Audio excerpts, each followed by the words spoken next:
Hi అండి. ప్రతి video కూడా నేను వాయిస్ వినిపించి నేను మళ్ళీ ఎక్స్ప్లెయిన్ చేస్తున్నానండి. ఎందుకంటే ఏ వీడియో కూడా మిస్ అవ్వకూడదు, వాళ్ళ మాటలు మిస్ అవ్వకూడదని.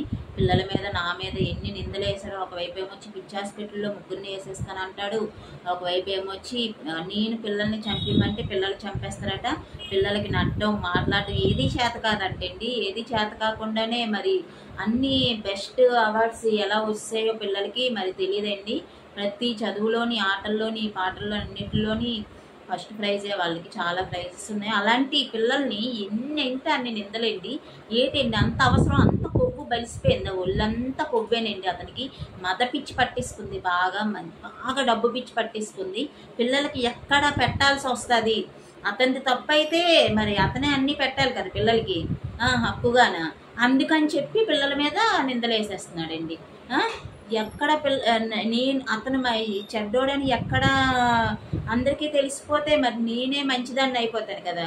ఇక్కడ మరి నేను వదిలించుకోవడానికి నాకంటూ ఒక హక్కు ఉంటుంది కదా, ఒక ఆధారం ఉంటుంది కదా. అందుకని నేను ఎక్కడ అతని చేతుల్లో నుంచి ఇదైపోతాను. మరి నన్ను మరి ఫుల్గా అతను బొమ్మలాగా వాడుకోవాలనుకుంటే వాడుకోవాలి కదా, బొమ్మలా తిప్పాలి అనుకుంటే తిప్పాలి కదా. అందుకని చెప్పి అవన్నీ జరగవని మా ముగ్గురి మీద నిందలేండి. ఒకసారి వినండి.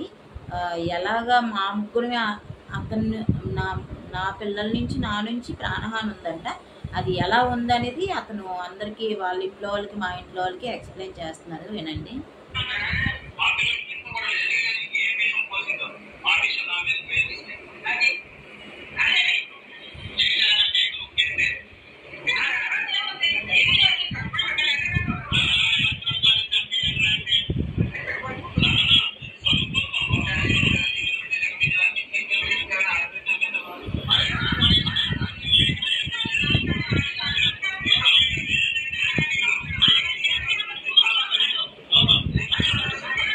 ఏమంటున్నారంటే, పిల్లలకి నేను విషం నూరు పోసానంట. ఆ విషయం ఏమొచ్చి అతని మీద ప్రయోగిస్తే, నా మీద ఆ విషయాన్ని ప్రయోగిస్తే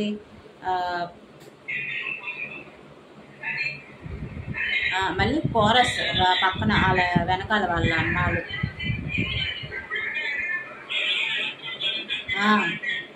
మీ నాన్న మంచోడు కాదు, వెళ్ళి చంపియండ్రా అంటే చంపేస్తే ఇలా అనమాట. వాయిస్ అనేది వినండి, బాగా ఇంకా తెలుస్తుంది ఫుల్గాన. నేను అతను మంచోడు కాదని నేను చెప్పేస్తే పిల్లలు ఏమొచ్చి వచ్చి చంపేస్తారట. మరి అంత ఇదిగా ఉన్నారనమాట వాళ్ళు. మరి అంత మైండ్ లేకుండా, అంత మైండ్ పని చేయకుండా పిల్లలు ఉన్నారా చెప్పండి. ఇలాంటి నిందల బతికాలనుకుంటే అతను బతకొచ్చు. అతను బతుక్కి మేమేమి అడ్డు రాలేదండి, ఎప్పుడు కూడా అడ్డు రాలేదు. ఇలాగే బ్లాక్మెయిల్ చేసి, ఇలాగే మమ్మల్ని భయపెట్టి, ఇలాగే మమ్మల్ని చిత్రహింసలు గురి చేస్తూనే ఇంకా ఇతను మా మాట ఎక్కడ చెల్లదని అర్థమయ్యే మేము కామ్గా ఉండేవాళ్ళమండి, అతనితోటే ఉండేవాళ్ళమండి, అలాగే పడిసొచ్చేవాళ్ళం. ఇంకా భరించలేక బయటకు వస్తే మళ్ళీ మళ్ళీ మళ్ళీ ఇవే నా నిందలేనా? మరి నిరూపించవచ్చు కదా. మరి ఇంతలా ప్రాణహాని ఉంది అంటున్నాడు, ఇంతలాగా నేను పిచ్చిదాన్ని పిల్లలు పిచ్చోళ్ళు అంటున్నాడు. మరి అప్పుడు కేసు పెట్టాలి కదండి మా ముగ్గురి మీదనా. మరి అంత నీతి నిజాయితీ ఉన్నోడు, నిక్కచ్చిగా ఉన్నోడు మరి మా మీద కేసు పెడితే తేలుతుంది కదా. మళ్ళీ మమ్మల్నే ఎందుకు కావాలంటున్నాడు? ఇదే మాకంటూ ఒక లైఫ్ లేకుండా ఎందుకు చేయాల్సినంత అవసరం ఏంటండి? అతని దగ్గర డబ్బు ఉంది, అతని దగ్గర మనుషులు ఉన్నారు. కొన్ని మేమే చెడ్డోళ్ళవి, మా ముగ్గురమే చెడ్డోళ్ళవి, మా ముగ్గురమే పిచ్చోళ్ళవి, మాకే నడకలు రావు, ఏవి రావు. మరి మమ్మల్ని వదిలేయాలి కదండి. నా పిల్లలు నేనేదో చేసుకొని, నేనేదో ఈ చిన్న జాబ్ చేసుకోనో లేదా ఇళ్ళ పనులు చేసుకొని నేను పెంచుకుంటాను కదా నా పిల్లల్ని.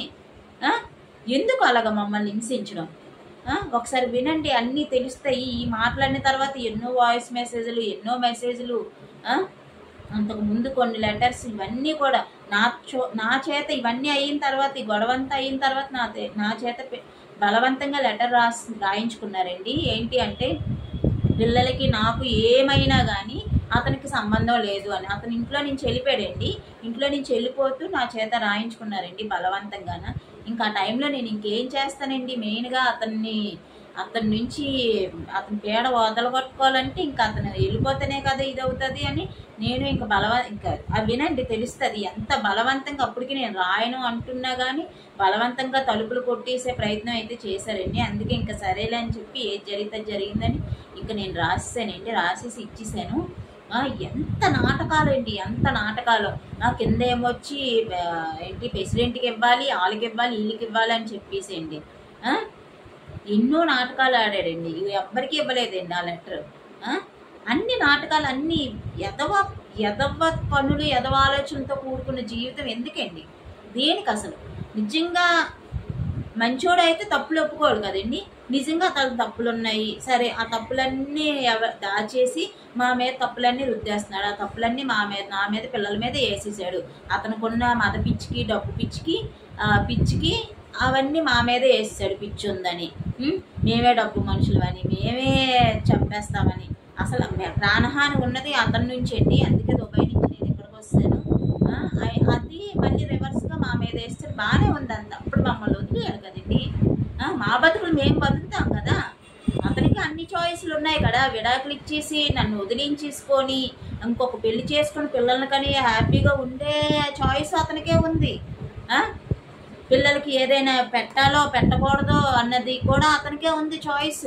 ఏంటండి అసలు ఇంత దారుణమా? ఒక ఆడపిల్లకి ఒక పిల్లలకి మాకు బతుకుండకూడదా? ఇంకా ఎదిరిస్తే ఇలాగే చేస్తారా? ఎంత వాళ్ళకి లింకులు ఉంటే, ఎంత డబ్బు డీలింగ్స్ ఉంటే, ఎంత బిజినెస్ డీలింగ్స్ ఉంటే మరి మా ఇంట్లో వాళ్ళు, మా అమ్మాలు మరి ఇంత ఘోరం ఏంటి ఒక ఆడపిల్లకి? అన్నీ వినండి, అన్నీ షేర్ చేయండి, పర్లేదు. నేను ఎంతవరకైనా వెళ్తాను. నాతో పాటు ఎవరు నా వెనక వస్తారో అన్నది నాకు తెలియదండి. కానీ మా ఇంట్లో వాళ్ళు అయితే మట్టుకి ఎవరిని నేను నమ్మదలుచుకోలేదు.